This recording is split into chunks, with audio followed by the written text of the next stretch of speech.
Тәуелсіздіктің 30 жылы ішінде Қазақстан қарқынды даму мен өркендеудің үлгісіне айналды. Ақорда тәуелсіздіктің басты символы. Ақорда ел дамуының жаңа философиясының көрнекті бейнесі. Ол бүкіл дүние жүзіне танымал америкалық Ақ үй, ресейлік Кремль, британдық Букингем сараймен бірге бір қатарда тұр.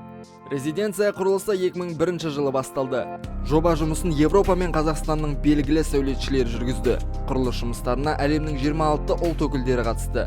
Жоба дизайнерлерінің арасында танымал Гуалаци мен Мальтени, ал қазақстандық академик Қалдыбай Жұмағалиұлы Монтақаев жұмыс барысында ақыл кеңестерімен бөлісіп, ауқымды жобаға өз үлесін қосты. Қазақстан Республикасы президентінің жаңа резиденциясының ресми тұсаукесері 2004 жылғы 24 желтоқсанда өтті. Ғимараттың жалпы ауданы 36.720 шаршы метр.